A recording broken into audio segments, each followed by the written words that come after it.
Napo et moi, on est content de vous retrouver dans le troisième épisode de notre série L'adoption sans tabou. Aujourd'hui, on va vous parler de tout ce qui m'a permis de rendre Napo un peu plus sociable, de ce qui m'a permis de créer une relation avec lui et de ce qui m'a permis de passer des difficultés dont on a parlé la dernière fois à notre vie actuelle où il y a toujours des difficultés mais il y a surtout beaucoup de réussite et beaucoup de beaux moments.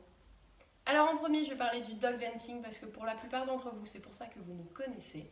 J'avais pas spécialement prévu de faire du dog dancing avec Napo, c'est quelque chose que je pratique avec Ouria, c'est quelque chose que j'adore, mais j'avais pas vraiment d'objectif avec Napo là-dessus. Pour moi, je voulais juste qu'il ait une vraie vie de chien, qu'il soit bien dans sa tête, qu'il soit heureux, et il aurait fait que du canapé, des balades, ça m'aurait allé aussi. Donc je faisais beaucoup de séances avec Ouria devant Napo et un jour il a commencé, il est venu, il a jeté sa patte, je lui ai donné une friandise, il s'asseyait. En fait il était beaucoup dans la proposition. Donc je me suis dit bah, tiens pourquoi pas, on va essayer de renforcer tout ça et effectivement c'est quelque chose qui lui plaît vraiment beaucoup. Donc pourquoi ça l'aide Déjà donc ça l'aide parce que ça lui a permis de combler son besoin de reconnaissance parce que il proposait des choses, il était récompensé pour ce qu'il proposait et ça vraiment c'était important pour lui. Il a pris confiance du coup parce qu'il a vu que ses décisions pouvaient être récompensées et ça c'était chouette. Et ensuite ça l'aide aussi beaucoup au quotidien parce que dès qu'il a un petit moment de stress, dès qu'il y a quelque chose qui l'inquiète dehors, je lui propose de faire les petits tours qu'il adore et là il se focus dans son travail, il oublie ce qu'il y a autour et ça a vraiment d'une grande aide notamment quand on va se balader en ville ou quand on est sur un événement. Vraiment c'est ce qui lui permet de s'enfermer dans une bulle avec moi et ce qui l'aide beaucoup. La seconde activité que l'on pratique et qui l'a beaucoup aidé, c'est le canicross. Ça l'a aidé dans sa relation aux humains parce que déjà après chaque entraînement, il y a la petite session apéro et du coup moi j'approchais Napo, tout le monde lui donnait un petit peu à manger et ça lui a permis de voir que les humains pouvaient aussi lui apporter du positif. Il a aussi plus approché les humains à partir du moment où on a fait du canicross parce que dans la course, il se fait doubler, il est obligé de doubler et c'est un moment où vraiment il ne voit pas les humains, c'est-à-dire qu'il se faisait doubler, il restait dans sa course en face et du coup forcément on a pu avoir un peu plus de proximité avec les humains et ça c'était vraiment bien et ça lui a été bénéfique pour sa vie. Ça l'a aussi aidé dans sa relation à ses congénères parce que vous savez que Napo est un chien réactif et en canicross, que ce soit en entraînement ou en course, il a une relation beaucoup plus saine avec les autres chiens. Il peut les doubler, il peut passer à côté sans trop de soucis. Des fois, il se fixe sur un chien qui ne lui plaît pas trop, mais c'est assez facile de le remettre dans le travail et de lui permettre de continuer de courir sans être entré en conflit avec le chien. Donc ça c'est cool. En fait, c'est plein de petites expériences positives qui lui permettent d'être plus serein dans sa vie quotidienne. Donc c'est plutôt cool. Et c'est vrai que ça a aussi contribué à créer une relation parce que tout simplement il adore courir.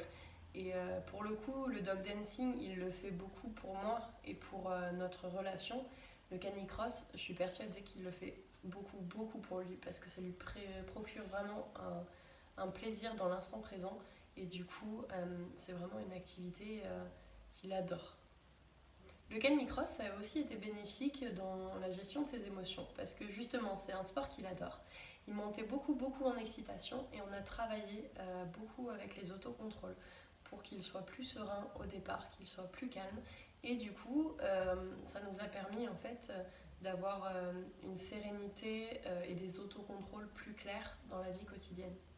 Dans les autres activités que nous pratiquons et qui peuvent beaucoup aider un chien de refuge, ce sont les activités de recherche, les activités de flair, parce que le nez, c'est l'organe le plus important pour le chien, c'est là où il a le plus de capteurs, et c'est ce qui lui permet directement de se calmer. C'est-à-dire qu'un chien qui renifle, c'est un chien qui se détend. Il y a eu des expériences vétérinaires là-dessus, où on voyait qu'un chien qui reniflait beaucoup avait son rythme cardiaque qui descendait. Donc ça veut dire que vraiment ça le fait descendre en pression, ça le calme. Et ça c'est vraiment chouette. Je regrette un peu parce que je l'ai fait un peu tard. m'étais pas trop intéressée à tout ça au tout début que j'ai eu Napo, donc j'ai commencé 6 mois, 1 an après son arrivée. Mais c'est vraiment quelque chose déjà qui le fatigue intellectuellement et en plus qui lui permet de s'apaiser. C'est-à-dire que ça peut être ce qu'on appelle du nosework, ça peut être aussi du main trailing, donc ça on en a fait, c'est-à-dire de la recherche d'humains disparus.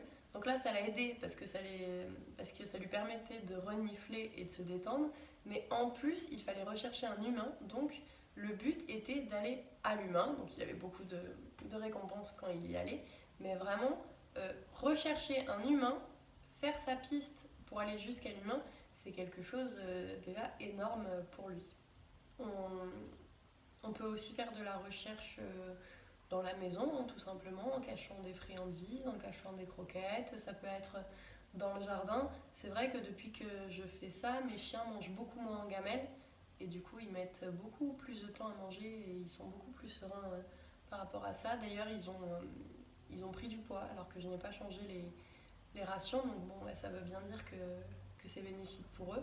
Mais ça peut être voilà, dans un tapis de fouille, ça peut être dans des jeux d'intelligence. Vraiment, il y a plein de choses qui leur permettent de renifler et donc se calmer, d'être plus serein et de faire fonctionner leur cerveau.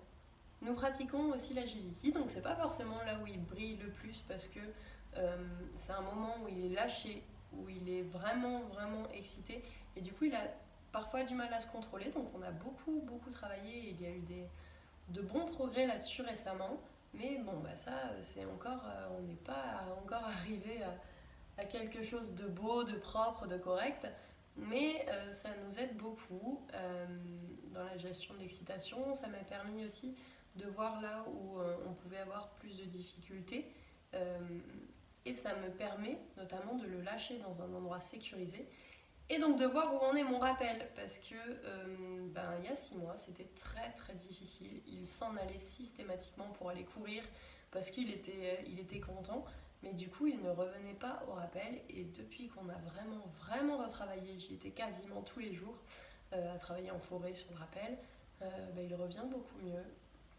Donc voilà, l'agility, ça nous permet surtout de faire des bilans, voir où on en est, et puis ça lui permet de s'amuser aussi. Enfin, et c'est quand même notre activité principale, nous faisons énormément de balades, de randonnées, pour aller marcher, pour entretenir le corps des chiens, leur physique, mais aussi et surtout pour entretenir leur tête, pour qu'ils sentent de nouvelles odeurs, qu'ils voient de nouveaux paysages. Et aussi parce que moi j'adore ces moments-là de découverte avec mes chiens. Et c'est trop cool, notamment en montagne. Napo aime beaucoup la montagne. Donc ça, c'est plutôt chouette. Voilà, donc c'est fini pour cette petite partie activité. N'hésitez pas à me dire celle que vous pratiquez avec vos chiens. Ça pourra me donner de nouvelles idées ou ça pourra me permettre de faire quelques articles éventuellement sur mes réseaux sociaux. Le prochain épisode sera consacré à un petit bilan de ces 2 années passées ensemble. J'essaierai de récolter des témoignages de personnes qui connaissent Napo, j'essaierai de vous parler de nos plus beaux moments, de vous retrouver des petites vidéos, des petits films, de tout ce qu'on fait ensemble, de tout ce qui s'est passé de formidable dans nos vies. Et surtout, je vous parlerai des projets parce que le meilleur reste à venir, j'en suis persuadée. Je vous fais de gros bisous, prenez soin de vous et à bientôt.